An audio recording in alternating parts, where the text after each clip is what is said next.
Okay, we are recording. So I am here today with Hannah, and Hannah is one of the people I work with in the gym where I work, and we have known each other since for about a year.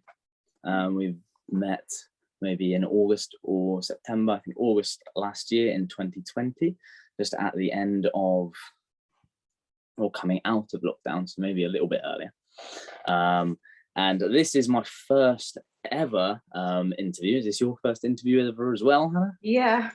Yes, this is our Yeah. first ever, both of our first ever interview. And we are going on my first ever case study of someone I've worked with and helped and their journey. So if I say a little bit about you and say a little bit about Hannah, in your history or Hannah's history and her time with weight loss, which has been her goal. You've been through a journey where at your highest you were, well, she was 15 stone, which is about 95 kilos. And at your lowest you've been 12.2 stone, which is about 78.8 kilos. Okay, so in that time you have gone from being, or she has gone from being a size 16 at the biggest to now fitting into size 10s and so size 12s and sometimes size 10s, right? Yeah, that's yeah right. So you have been absolutely phenomenal. Your progress has been going absolutely crazy, and more recently in your journey you're becoming an absolute beast in the gym. You're amazing, and we're going to talk about all of that today. So like I said earlier, we met just over a year ago, and when we first spoke, where were you at that point in your life, and what were you sort of thinking in terms of, or thinking and feeling at that point in your life, and what you wanted or what you were going through? So when I first spoke with you, I was probably at my worst. Like I didn't feel happy with the way I looked. I didn't feel happy with the habits I picked up. I think at that point I tried everything I could. So I did the Slimming World, did Weight Watchers. I think I did keto for a little bit. All of which just failed miserably. Like everything that I lost with that just went straight back on again, and never really got to the root causes of what my behaviors were in terms of eating and exercise and stuff. Where I wanted to be is I just wanted to feel happy, like with myself, and not look in the mirror and want to cry. That's so that's probably why I made that step of sort of getting in touch with you. And sort of I needed some accountability that wasn't just a friend, because I've tried that before, that didn't work. So I just thought, do something completely different. And that's where I was really. So we talked about some of the things that you'd done before and some of your journey up sort of before the point of where we met, and some of the endeavors and things you'd done before. If you think back to when you felt unhappy, how was that sort of affecting your life at the time, sort of when we met? So other things, you said obviously sometimes you look in the mirror and feel like you wanted to cry. As one example, but outside of that and beyond that, how was your life affected by the way you were feeling? I was avoiding certain situations, so I wouldn't be actively wanting to go out, like on a night out anywhere, because I knew that the photos were just not sort of, I didn't feel like the photos of me, wasn't sort of reflecting on sort of my personality or anything like that. So I'd sort of avoid that. And because I would I'd avoid going out, but also I'd hate the summer. So I knew it would get hot, and I would still be in fluffy jumpers and anything really to sort of cover myself. Stopped wearing dresses, stopped wearing shorts. and just generally feeling really uncomfortable, but kind of had to say just grin and bear it, because I think the alternative would have made me feel worse. Yeah, yeah, which is crazy actually, because if I think of summer, I think of it as being my favorite time of the year, not necessarily about not necessarily to do with what I get to wear, but because just the sun's out and it's hot, and the sun makes people feel happy, and you're just out with friends. But then for you, and maybe a lot of people, people like you, that is a difficult time of year. Yeah. Awful. which feels crazy to me when I think about it, but then it's a very, very real thing for you. So if we think about then, or if we talk about, that's how you were at the time, and you had that whole history. So where do you think sort of feeling unhappy or getting to that point sort of first started for you? So you might not have, say, always been in that position. You've got a whole life that led up to that point. So where did you first start sort of getting to a point or going down a hill that, what do you think led up to you feeling like that at the time? So I lost a load of weight before I had my daughter, and at that point I felt pretty good. And then I found out I was pregnant, and then I went in with the mindset, you're going to eat right and you're going to exercise, and you're not going to put on the classic like 2 stone that you would do when you're pregnant. That failed miserably, and I think the McDonald's breakfast kind of just hit me pretty hard, to be fair. And then obviously I had my daughter. It's amazing, but I was just waiting for my body to go back to how it was, and it never really did.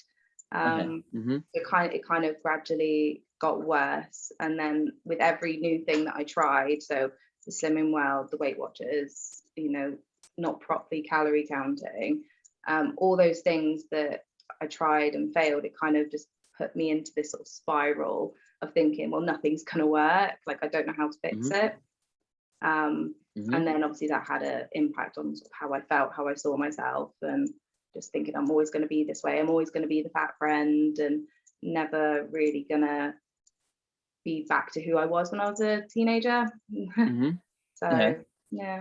So when you were a teenager, how did you feel, how were you then? So you were talking about losing weight before your daughter, but when you were a teenager, were you happy? Were you?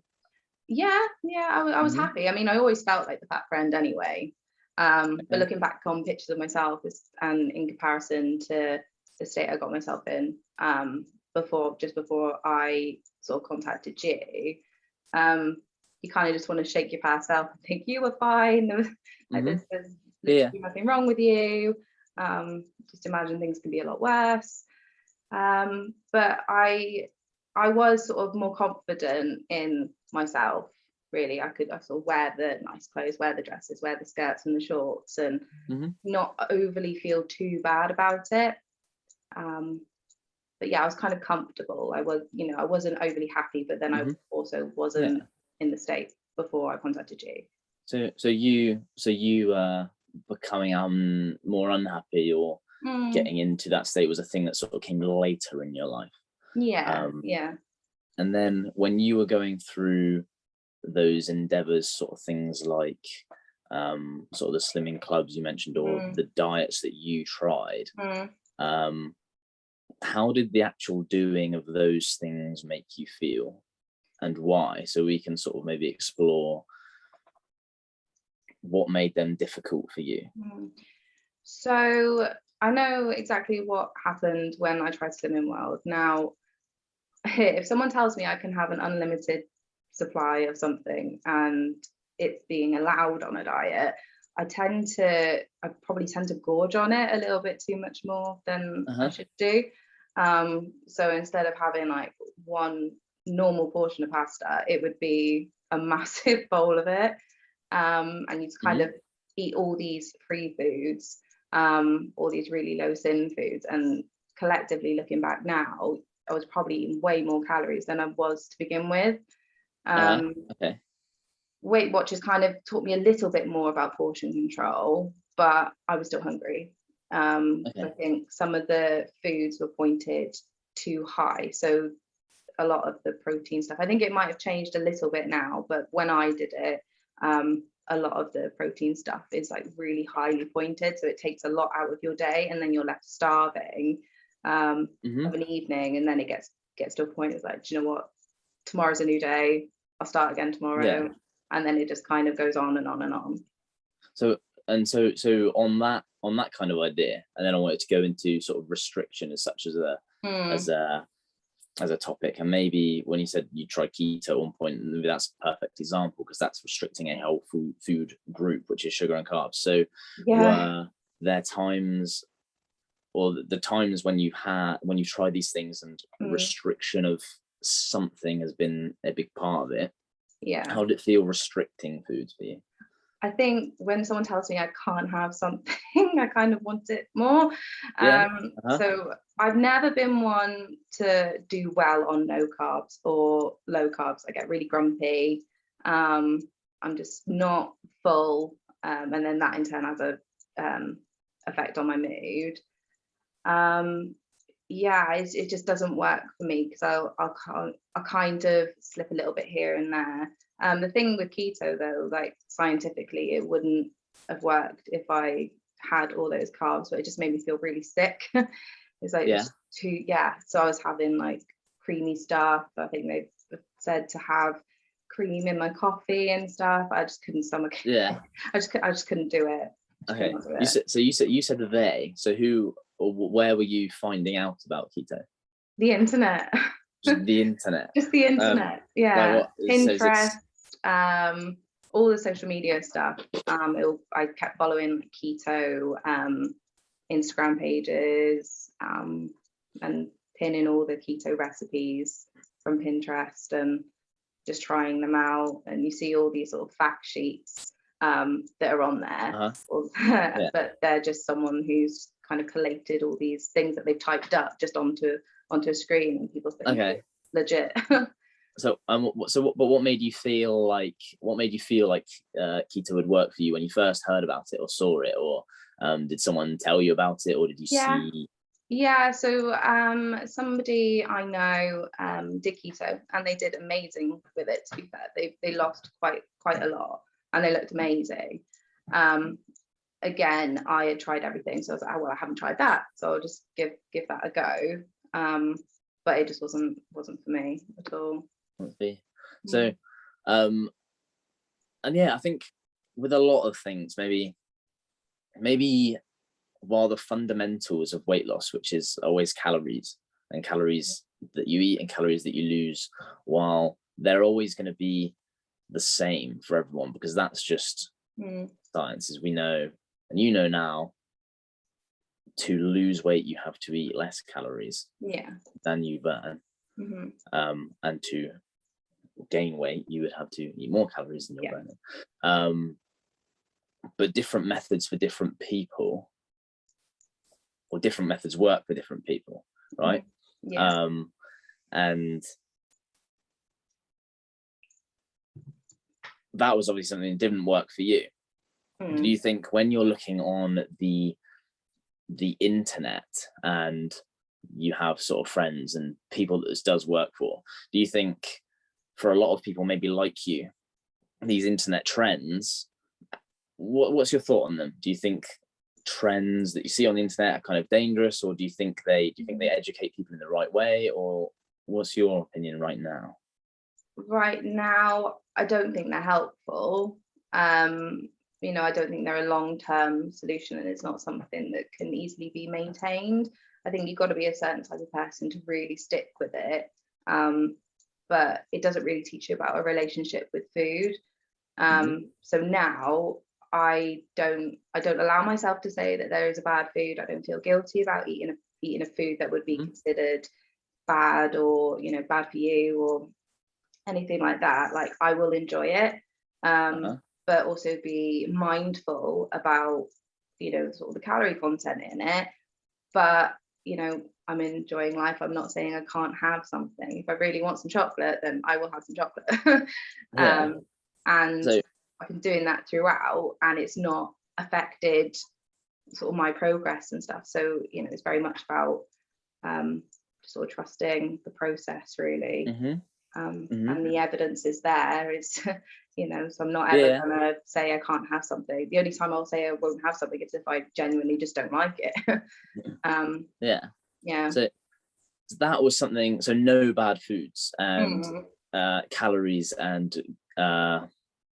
enjoyment and finding things that are filling and finding things and finding the right balance of foods that you enjoy and foods that are going to help you to get your progress, and moderating it all was very much something we worked on. No good bad foods. So when we first talked about that, and I said there's no bad foods and you can eat the things that you enjoy,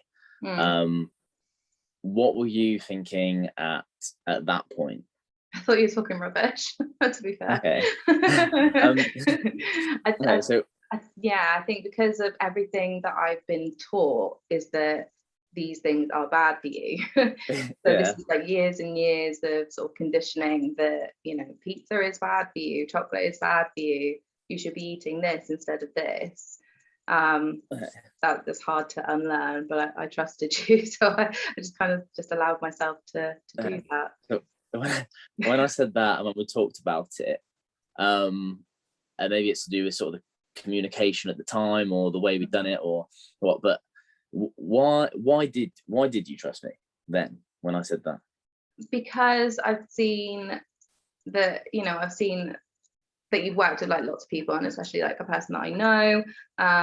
So, you know, if she can trust you, then I can. And it's kind of, you know what you're talking about. You've got the qualifications to advise people on stuff.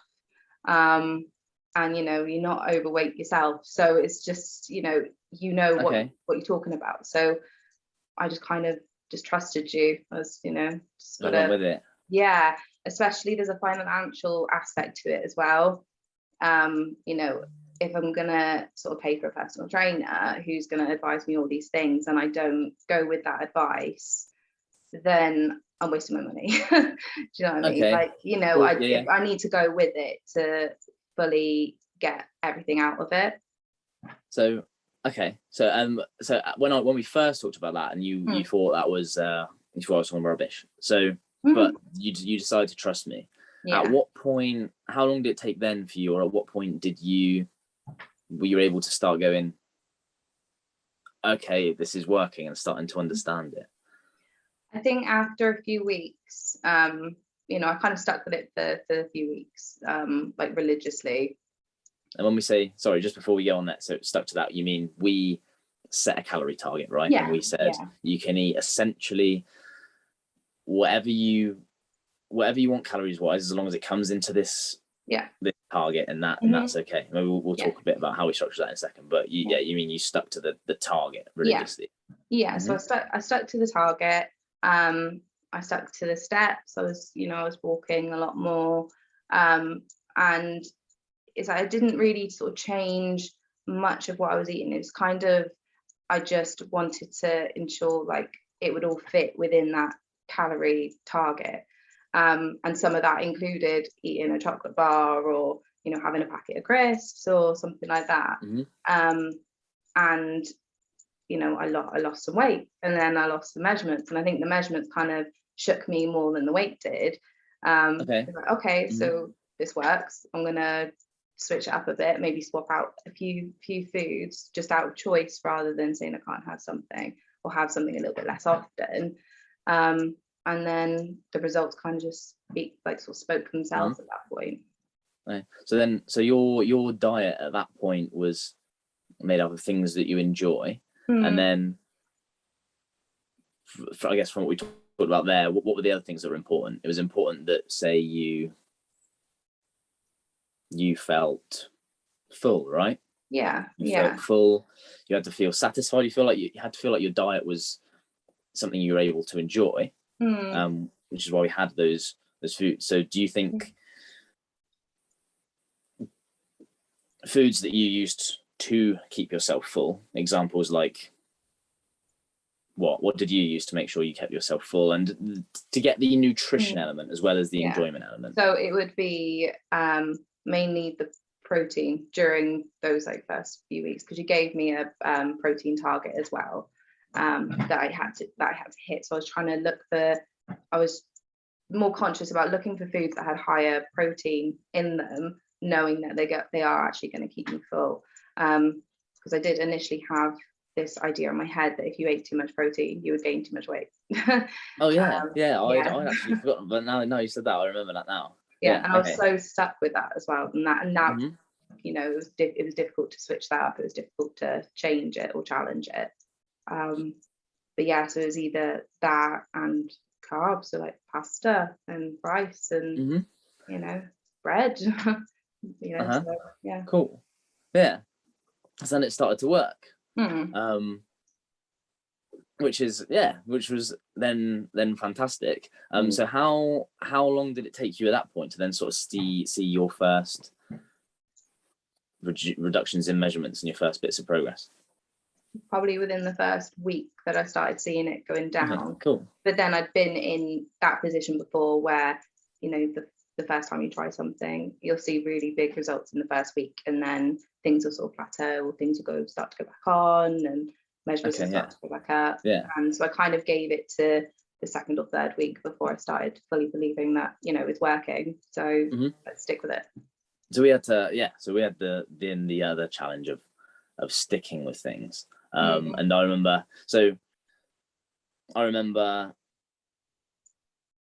occasions. I remember takeaways being a thing for you that you were sort of worried about and scared about, right? And that we used to talk about here and there. Do you remember there was a time, I think it was like a Friday, and you sort of like texted me in the Friday afternoon, sort of being worried about just worried about having a takeaway.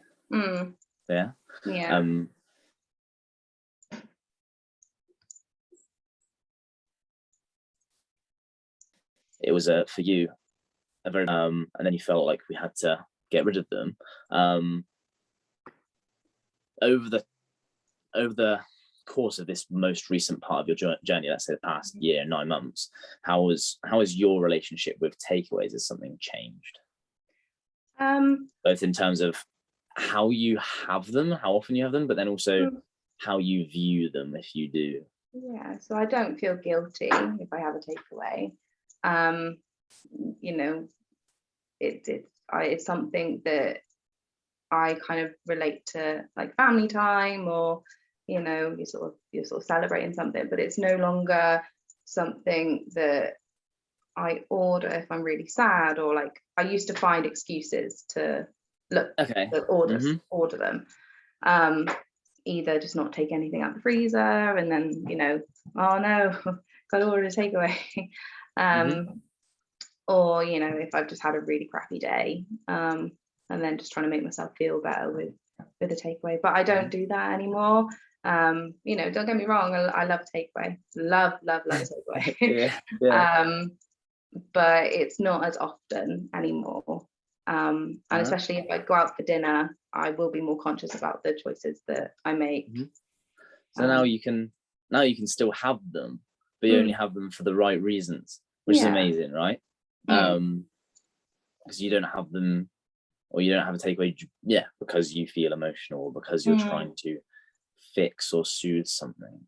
And one of the things about you that has in the time I've known you has become one of the things that's really impressed and has been an important part of my journey developing in what I do, but then also something that's made things with you really enjoyable, is how I think I've seen your identity of yourself change in that time. Because I see where you have, I would say, before we started working together, I worked with a lot of people where maybe they're part of the way through their journey, and they're like, I had some clients that were a bit older. They're like like kind of, I know what I'm doing. They feel kind of good about their mindset and the way they see the world, but they're like, I just need to be shown how to do the exercise and stuff like that, or I just need some guidance and accountability. Or I've worked with some sort of like younger people that are just like, yeah, I just want to become more confident and get into sort of strength training.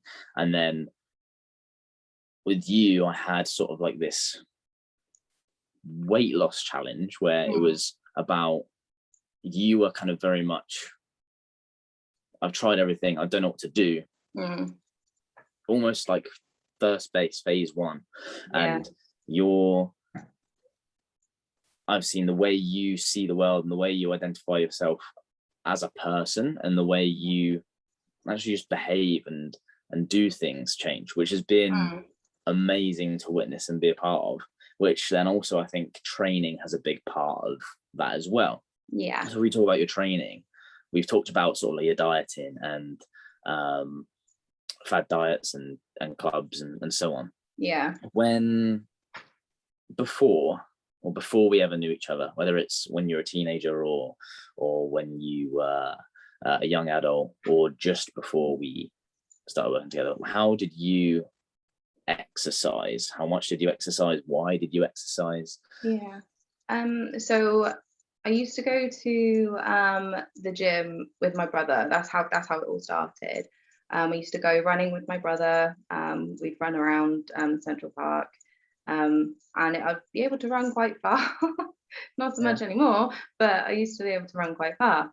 And I managed to sort of get a membership to a gym and then go there with him. He would kind of do a little program for me, sort of a basic thing. I was running 5k on a treadmill with him. It was mainly cardio based that I did, because in my head that's all I really knew how to do, because I could do the machines if I kind of I went on the website from the gym and saw how to use some of the machines, because I'd always see people on them, to never realize how to use them.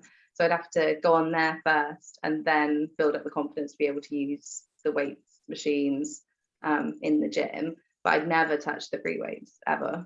It just wouldn't even cross my mind. See, that would be like the meathead section of the gym. Like, I would just never I would just never go in there. Just kind of cardio based mainly, and just kill myself with that and see very sort of little results in comparison to what I'm seeing now. And how did you, at the time, what did you think training was doing? When you go, I'm going to the gym now, what was your reason for wanting to train? Whether it's about what's the result you were trying to achieve? I know sort of like weight loss, but did you see training as I'm sort of burning calories here, or I'm getting fitter, or what was training? So it would be for burning calories. I didn't think that lifting weights would sort of burn calories. It would be more more just sort of like you're toning up kind of thing. So I kind of put more emphasis on the cardio side of things than I did with the weights machines. So I'd spend the majority of my time on the cardio machines, maybe break it up a little bit because I hate it. So I would kind of do maybe like 20 minutes on a cross trainer, go off to do some of the machines, then come back, do 10 minutes on the treadmill, then stop, go back to the machines, and then maybe go back to the treadmill. But it'd be very limited, and it got boring very, very quickly. And sort of what kind of time was this? How long did you, was this just one sort of stint that you were doing? No, it would have been in like one session. No, so like so your this relationship that we're talking about with going to the gym, were you going for a year, or did you sort of go on and off for a period of weeks? I don't actually know the answer to that. I can't remember. So it would have been I think before I had when I lost some weight, that was when I was going to the gym, so it was quite a prolonged period of time. And then I stopped going because I was pregnant, and then I kind of picked it back up again a little bit, and then I moved back down to Plymouth, and then I never really picked up the gym again. It was just let's try and sort the diet out first, and then maybe I could look at going to the gym. So I guess, was part of the reason you didn't, well, you prioritize diet's important, which is good. Then part of your reason for not getting back into the gym to do with maybe just the gym was it something you dreaded or enjoyed, or? Well, I think because I was so embarrassed about how I looked, and sort of how I looked in the gym, like gym wear and stuff, like I just didn't want to go in because everybody, is already part way through their journey or already there, and they're just sort of maintaining like how amazing they look. And I just kind of would think that I'd go in there and look like I had no idea what I was doing. So I'd kind of go back to this sort of comfort of cardio machines and stuff. So, and then our first session was we were in the park because lockdown had eased so that you could exercise outside with other people, but the gym wasn't open. So it was then legal for PTs to work outside with a client at a time. But we had no gym. So our first session was in the park. And I think the weather might have been okay. It might have clouded over and even rained a little bit and we were under a tree. But we did some deadlifts with my 28 kg kettlebell and we sort of started doing strength training. How was that first session for you? I couldn't walk properly for like 3 days after. I just couldn't move very well at all.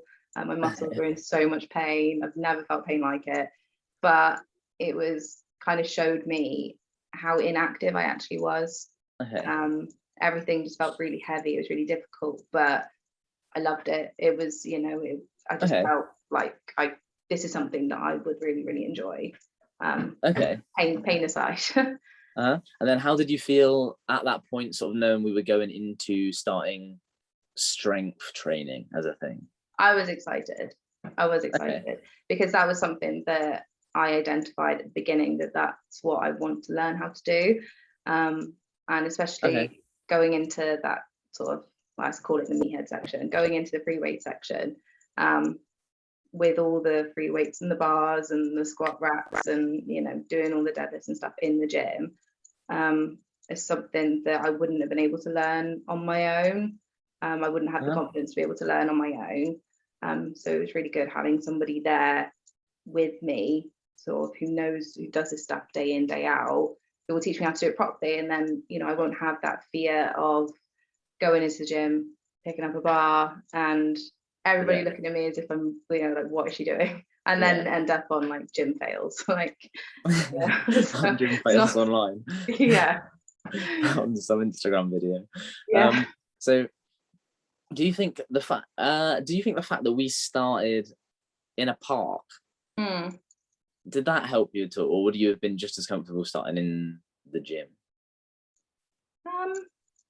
I think starting in the park was helpful, I suppose. There's like not that many people around. I still wanted to try and do things properly from the get-go, even though I had no idea how to do it, never done it before. I still wanted to get it right first time, which, it's not going to happen if I've never done it before. I think in that respect, I would have been equally as nervous going into a gym to do it. But I think being in the park, it's made it a little bit easier. Just because there was less pairs of eyes around, really. And then we were in the gym probably on about week 3 or something like that. Maybe we were only in the park for like a couple of weeks, I think. So then how did you feel stepping into a gym? And then we probably went through a bit of a program that you could do on the resistance machines by yourself, and then started doing more of a free weights thing together. You were happy with those. So how was that, getting back into that? It felt good. It felt good to sort of, start doing things properly as something that, this is going to be part of my routine. So it's good to learn the skills in the environment that I'm going to be in. Because, I'm not going to go off my own back and do like a whole weight session in a park, like on my own. So you know, it's good Yeah. to be in a familiar environment that, you know, that I'm actually learning stuff that's going to be useful for, you know, for that environment. Yeah. So then for a while, I guess we were doing some sort of like deadlifts together in the gym, and then you would do like leg presses and some like seated rows on the machines by yourself when you were in a couple of other sessions a week. And then I think quite a key after maybe after a certain amount of time, whenever that was, maybe it was a couple of months, like a big key moment was we started doing squats, and then you did your first session doing the deadlifts in the free weights area by yourself when I wasn't there. Yeah. What was that day like?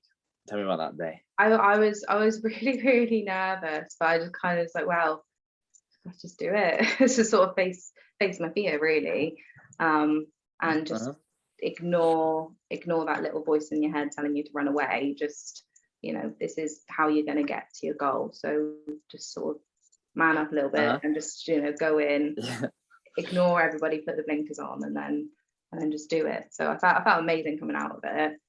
That was going to be my next question. How did you feel afterwards? Yeah, amazing. Yeah, I felt amazing. And fast forward to sort of now, how when we said before you went to the gym to burn calories, how do you see your exercise now? What do you see yourself doing with exercise? Why do you think you exercise? It's kind of sort of a stress release really now. And there's more of a focus on building up the strength and being stronger than there is sort of burning calories. That's not, you know, it's in my mind, but it's not at the forefront of my mind. It's not, you know, as if I'm working myself into the ground every single session. It's, you know, if I can accomplish like deadlifting 100 kilogram by myself, then that's like amazing. Which we have, yeah. And yeah, that's just more important to me now. Just gives me sort of time away from normal life to just sort of go and focus on like one thing. And while we're still working on some, whereas it's becoming less important, you're still working on and still have fat loss as something, you know, you're still in the process of doing that. So whereas training right now, you said it's to do with stress relief, less to do with burning calories. How do you see your strength training right now within its role in, if it's not about burning calories, how do you see the role of strength training in still helping you to lose some weight, lose some body fat? So yeah, I mean, it's sort of challenging my muscles to like sort of lift weights that, you know, I would never have lifted before, you know, for it being you know, heavier and heavier. But I know that by doing that, I will be primarily slowly burning calories anyway. Probably more so than if I was like just to go for a run. And that's easily maintained in my life. Whereas, you know, going for regular runs probably isn't as, you know, maintainable for me. But lifting weights I know is. So that kind of helps with my relationship with food, because I know that, you know, even though I can eat a chocolate bar, or if I go over slightly on one day, it's not the end of the world. Like, I'm still being consistent with sort of lifting weights, and I know that I'm still going to be burning a little bit more calories because my muscles are repairing themselves from everything that I've lifted.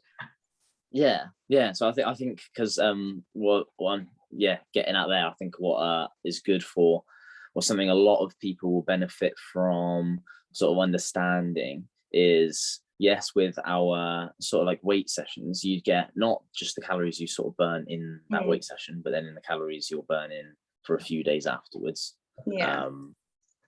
whilst your sort of muscles are repairing and so on. But then also what we're kind of doing by, you talked about getting a bit stronger until eventually now we can sort of deadlift like 100 kg and go beyond, and keep getting stronger and keep getting fitter. We're essentially creating a body that is one more made of muscle mass and less made of fat mass, which actually for example, we were talking just before we started about, even though your dress sizes and the centimeters you've lost on your body, measurements wise, keep going down.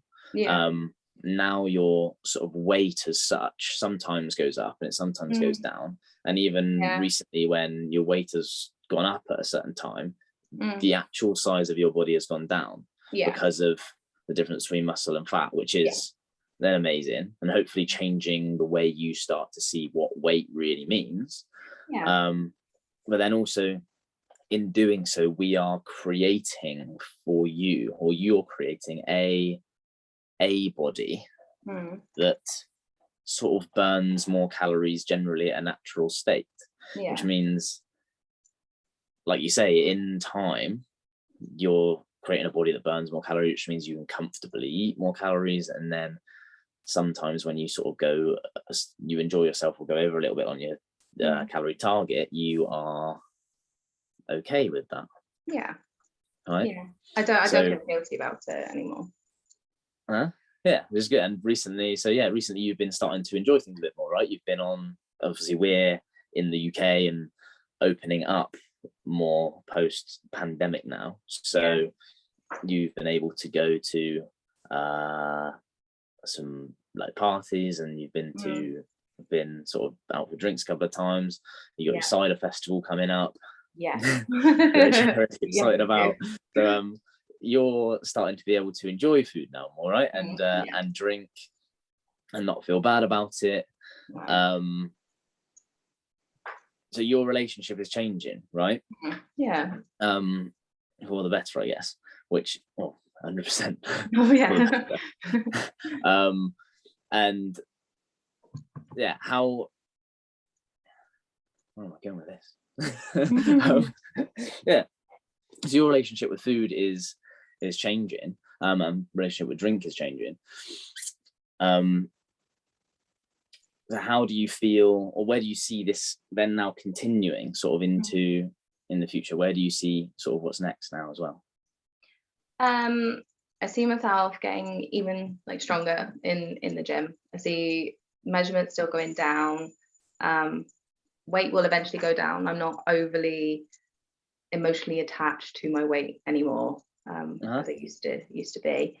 I used to think if there was even a slight fluctuation in my weight, or like I gained a bit, because I enjoyed myself, like I enjoyed life and see my friends, and had a meal with my family, that would really hit me hard. Like I would think, oh well, what's the point? I'll just sort of go back to what I know, and then sort of it'll have a negative impact then on my progress. But that's not the case anymore. I just want to get stronger, and obviously go down a dress size again, be more comfortable in my tens, and be that person in the gym that I wanted to be, or the people that I see in the gym. So, you see all like the gals wearing the nice gym outfits, and feeling amazing and confident enough to be able to do that. But I'm slowly becoming that person that I've wanted to, that I've seen in the gym. So because we had some, or you had some huge wins over the last couple of months, right? That were clothing based wise, because we had your first, we call it like a crop top or a high cut top, wearing that to the gym for like the first time, which was like a huge one for you. And then you bought, whether it was your first ever or the first in a certain amount of time, your first bikini, right? Yes, I did. So your wins clothing wise are a huge thing, but then also your wins with the actual strength itself. So you're starting to, we talked about confidence earlier, so you now are confident just from the certain things you do in the gym. So gym or strength training is making you confident. What we've seen recently, or I've seen recently, strength training is making you confident just by doing a certain thing, or this exercise, seeing this get heavier makes me feel good, even if it's not just about this is changing how much I weigh, which is amazing. So how does lifting a PB make you feel? Personal best. Yeah. Yeah. Yeah, it makes me feel good. It makes me feel really good. It makes me feel like I've accomplished something, that I bettered myself because I beat myself. Kind of like an internal competition. So yeah, it just makes me feel like a tank, makes me feel amazing. And I fully believe at this point of where I am that's why one of the reasons why resistance training is so amazing, aside from even just its effects on sort of the body and muscle mass and fat mass and weight loss and so on, is actually maybe if it's each week or every couple of weeks or even each session, you can see firsthand, because it's in the numbers, that you are better than you were a few days ago or a few weeks ago, because you just change something continuously over and over again. And or because actually one thing I didn't want to sort of like ask you and get so people can see some thoughts on this, when we talk about training, how much do you actually train? Well, I'm only recently going to 3 days per week, and that's including the session with you. I've never really gone, maybe a couple of times, never really gone above 2 sessions in a week. So it's not very much. And when I'm in the gym on my own anyway, the session only really lasts about an hour, just over an hour. So it's very manageable, very doable. I'm not bored. You've essentially got the results you've made so far and achieved your weight loss, fat loss, and confidence from training 2 or 3 times a week, or for 3 hours a week. So for people who might think that they have to sort of be living in the gym all the time, but you've obviously got things such as like a daughter and a job where you work shifts, so sometimes you're in nights and sometimes you're in days. It's still very doable for you, right? Yeah, definitely doable. Which I think is really important to help people understand that you don't need to train 6 days a week or 5 days a week, and you can still make that progress with just that. It's good. So and then one other thing I like to talk about is some of the challenges you did face along the way.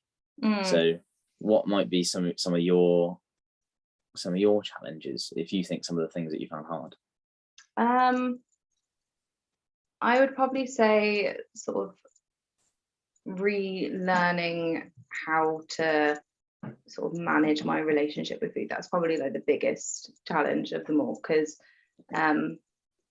like eating when I'm happy or eating when I'm sad, especially eating when I'm sad, I think, no, I'll just order like a pizza, a whole pizza to myself, and I'll feel better. But it just never works that way. And I think it's very common knowledge that you just feel really awful after you eat a load of food to try and make yourself feel better. So yeah. How do you make yourself feel better now? I would probably, having a good vibes kind of music playlist really helps.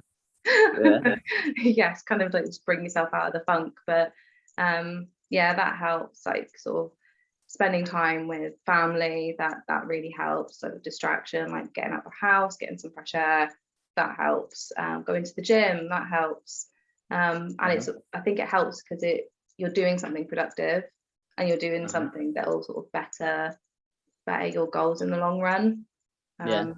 So in turn, that kind of makes you feel like you've accomplished something and makes you feel happy. We talked about your identity change a little bit earlier on. So one of the key identity changes for you, or personality changes, or ways you've changed as a person, is that if you are down now, instead of doing something impulsive like eating or getting a takeaway, which just gives you a quick hit of a hormone or reward hormone that makes you feel good for a few minutes, and then maybe bad afterwards when the real you goes, oh, should I have done that? You now do things that are actually going to make you feel better, even if they don't give you that big hormone hit. Now doing things that make you feel really good, or good in the long run. And the things good in the long run, it's all about the long term, which actually brings me to think a little bit about one of the challenges I think sort of you went through, was, I want to just touch on, is you along this process knew people or had some friends, and we're not sort of saying anything bad about anyone else's methods or anything like that, but you had friends that would lose weight quicker than you were, right? Because they were doing something different. And so like you had friends who would eat really, really low calorie diets, like less than 1,000 or 800, and they were able to make progress with it, which most people can't. So the fact they could was very impressive. So, and they were making really fast weight loss. So how did that feel for you at the time when you were sort of seeing other people around you making great progress? It didn't make me feel good, because I'm very impatient. So normally I'd want results like straight away, and knowing that someone else is like losing weight, that's great, and they look amazing like from doing it, but the more I thought about it, the more I thought that's not maintainable for me. That may be maintainable for them, it's not for me at all. It just wouldn't be enough, and I just know that I'd end up crashing. I just couldn't do it. But I know that I'm having sort of faith in what I'm doing, knowing that I'm getting stronger, and that eventually I will get to a point where I'm happy with the way I look, and it'll be more a focus on increasing how much I can lift rather than losing lots and lots of fat. They just made me think a little bit more, I suppose. Made me feel really bad initially. Made me feel disappointed in myself that I wasn't doing it as quickly. But the important thing is that I kind of reminded myself that I've kept it off, and it's been consistent. And even with me enjoying self, would I rather not go out, not enjoy like meals with my family, and make really quick results, or actually start enjoying life now, like enjoying life more than I was before. And I'd rather take that, really. Because then the fact that you weren't eating 800 calories, you were eating a lot more, closer to 2,000, and doing steps, and then using those calories to fuel your workouts. Like for example, the other day we had our session in the gym where we had a little mini Snickers bar first, then made the joke about that getting you your PBs in the session. So like your fuel is or your energy and your calories are to fuel your sessions, so that, as we talked about earlier, you can build a body that allows you to eat and make progress. So based on training allows you to do that. Strength training. As we sort of come to maybe some of my last questions or last things to talk about, would you ever go back to not training and not lifting? No, never. You'll ever go back? Never. It's just part of me now, and it's just something that I feel amazing doing, and feeling like I really accomplished something. It's part of the person I wanted to be, and that's not gonna go away. I'll still be doing my deadlifts, I'll still be doing my squats, and learning more random lifts. Like it'll be good. I could see a lot more improvement to be made, but it's not gonna go away. So well, we talked about earlier, what's for the future? So what's the biggest maybe 2 or 3 things you're excited about for the next 6 months to a year of your life? probably, well, enjoying the rest of the summer, wearing what I would like. Now that everything's like opening again, I can start wearing, like nice dresses out on nights out and stuff, and not feel the need to try and suck everything in. And just looking forward to sort of getting stronger. Like, I want to be able to learn some new lifts. So we already started on doing looking at some of like the Olympic stuff. Yeah. That would be really cool. That would be really cool to do it properly and sort of learn how to do it properly. Yeah. So yeah, that's what I'm just looking forward to, and sort of going down, measurements going down again. Slowly but surely they're still going down, but I'm not bothered about how quickly they go down now. It's more good, amazing. No rush. I've got 2 more questions. One, what maybe your 2 or 3 biggest wins from the past 6 months of your life? Oh God, I would say wearing shorts in the gym. That is a big deal for me. Because I only thought only skinny people could wear them. So I did that. So I'm really proud of that. The gym was very, very busy. So I kind of just got over that fear, did that. Hitting over 100k on deadlifts, just because that is just really heavy. That's like way more than me. So so that was really impressive for myself. And I suppose like being fitness related, probably again it would be sort of wearing a crop top to the gym. That's pretty cool. Normally I'd want to cover my belly up, but nah, it's fine. I'm not too self-conscious anymore. Yeah. Yeah. Wow, nice. So huge. And what advice would you give to someone who is in the place that you were in a year or a year and a half ago? I would say get yourself a PT. Thank you. Yeah, get yourself a PT.